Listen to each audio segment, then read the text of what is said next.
안녕하세요. 얼마 전까지만 해도 평범한 가족의 가장이었던 40대 남자입니다. 하지만 기억하기 싫은 그날 이후로 저희 세 가족은 소중한 행복을 잃게 되었었죠. 아파트 신축 현장에서 제 아내는 현장 사무직의 직원이었습니다. 그런데 그때 일하는 현장에서 건물이 붕괴되었고 건물 쪽 화장실로 가고 있었던 운도 없었던 제 아내는 그곳에 깔리고 말았어요. 회사에 있을 때 그 소식을 듣고 달려갔는데 많은 잔해 밑에 깔려있다는 아내를 부르짖기만 했을 뿐 저는 아무것도 해줄 수가 없었어요. 아내는 곧이어 구출이 되었지만 오랜 시간 뇌에 산소를 공급하지 못하여서 뇌에 치명적인 결과를 얻게 되었죠. 생명이 위독할 수도 있었다고 했는데 오랜 대수술 끝에 다행히 목숨만은 건질 수 있었어요. 그런데 후유증으로 뇌의 기능 대부분이 작용할 수가 없었고 그 바람에 가족들과 의사소통도 못하고 평생 누워서 눈만 깜빡거리는 장애를 가지게 되었어요. 아내의 사고 이후로 근처에서 혼자 살고 계신 장모님은 하나뿐이 없는 딸인 제 아내를 보살피러 병원에 매일 들리셨어요. 장모님도 한순간에 다른 사람이 되어버린 딸을 보고 수많은 눈물을 삼키셨습니다. 저도 아내 곁에 종일 있어주고 싶었지만 일을 해서 병원비와 생활비를 벌어야 했기에 회사에 일을 하러 갔고 장모님은 아침 일찍부터 저희 집에 들리셔서 아들 어린이집도 데려다 주시고 병원에 가서 아내도 보살펴 주시고 저녁에는 다시 저희 집에 오셔서 저와 아이 밥도 챙겨주시고 그렇게 하루도 빠짐없이 곁에 있어주셨어요. 아내와 한마디라도 나누고 싶었지만 늘 아무 말 없는 아내를 대신해서 저와 장모님은 많은 대화를 나누곤 했어요. 우리 희정이가 남편 떠나가고 울적할 때 정말 남편처럼 친구처럼 내 옆에서 많이 위로가 돼줬는데 그런 딸이 아무 말도 못하니 너무 외롭네. 장모님, 제가 있잖아요. 저를 아들처럼 생각해주시고 말도 편히 하시고 그래주셔요. 아이고 이서방, 그렇게 말해줘서 고마워.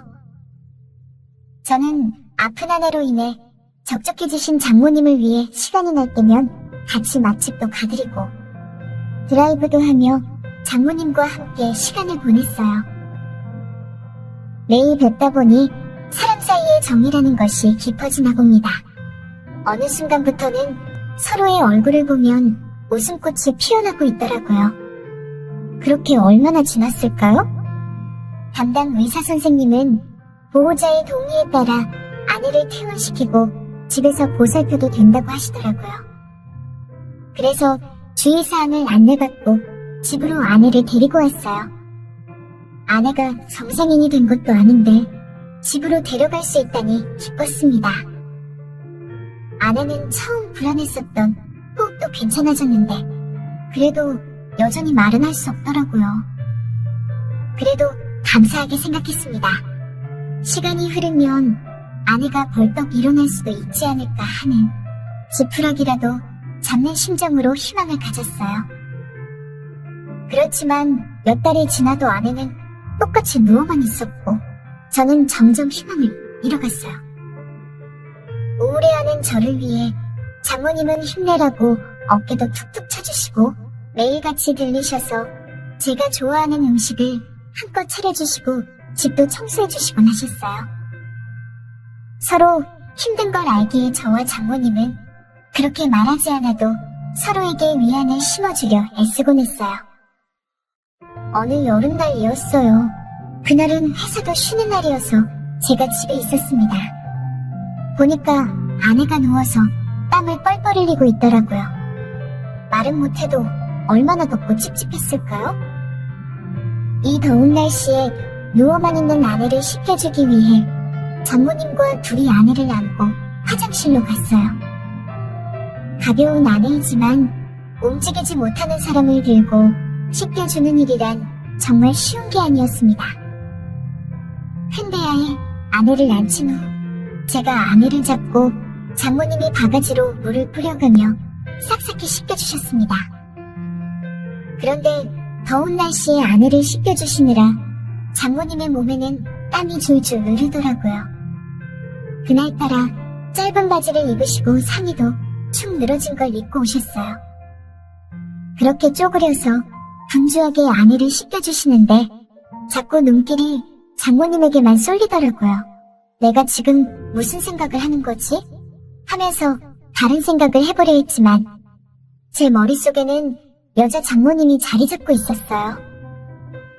바닥을 물걸레질 하는 모습도, 요리를 해주시는 모습도, 쪼그려 앉아서 빨래를 하는 모습도 저에게는 전부 자극적이게 보이는 거예요. 장모님은 몸매도 예쁘시고 연세에 비해서 젊으신 분이고 매력적인 분이시라 그런지 더욱 그렇게 느껴진 것 같았어요. 아내가 아픈으로는 그걸 하고 싶어도 할 수 없는 상태였었는데 바로 옆에서 장모님이 여자로 보이니 더욱 그 생각이 치솟더라고요. 할 수 없이 장모님이 잠들었을 때 몰래방에 가서 컴퓨터를 켜고 혼자 위로를 했어요. 그런데 어느 주말이었어요? 장모님이 낮잠을 주무시길래 다른 방에 가서 몰래 컴퓨터를 켰는데 잠에서 깨어나신 장모님이 모르고 들어오신 거예요. 민망한 그 상황에 제 모든 걸 봐버리셨습니다. 미안하다며 방문을 닫고 바로 나가신 장모님과 잠시 후 다시 대면했습니다. 정말 쥐구멍이라도 들어가고 싶었어요. 이서봐, 많이 외롭지? 우리 희정이 저렇게 되고 나서 남자 혼자서 얼마나 힘들겠어? 다 이해하니까 아까 일은 잊어버려. 장모님, 많이 놀라셨죠? 다음에는 조심하겠습니다. 억지로 안 하면 병 생긴다고 하니 그렇다고 참으면 안 되지. 솔직히 나도 남편이 먼저 떠나고 외로울 때마다 혼자 삭히곤 했어. 그건 부끄러운 게 아니라 당연한 거라네. 장모님의 솔직한 발언에 마음이 조금 편안해졌습니다.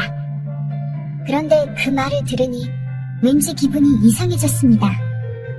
가뜩이나 장모님을 마음에 담아놓고 있던 저는 참기가 힘들었어요. 사실은 원래 잘 참았었는데 매일 장모님을 보다 보면 참기가 힘드네요.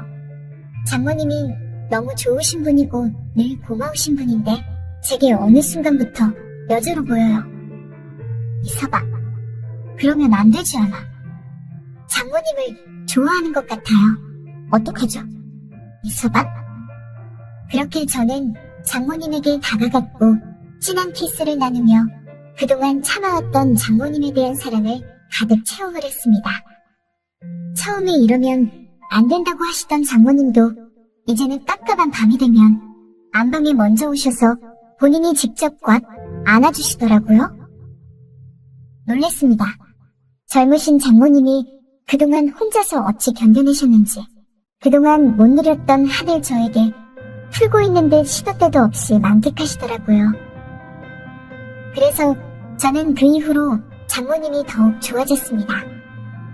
아내에 대한 미안함도 잊은 채 저희 둘은 그렇게 틈만 나면 안방으로 가서 문을 잠궜습니다.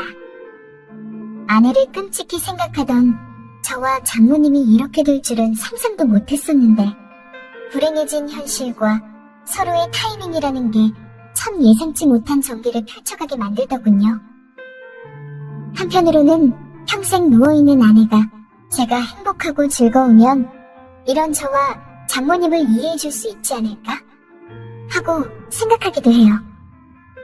저와 장모님이 언제까지 몰래 사랑을 나눌 수 있으련지, 혹여나 각자 다른 이성을 만나게 되면 아내 때문에 안 볼 수도 없는 관계인데 그때 되면 어떻게 서로를 바라보게 될런지요. 그렇다면 커다란 후회뿐이 안 남을 텐데요. 저는 생각이 많아지네요. 그치만 지금이 너무 행복하기에 장모님과 나누는 사랑, 아무 생각 없이 만끽하고만 싶은 욕심이 나네요.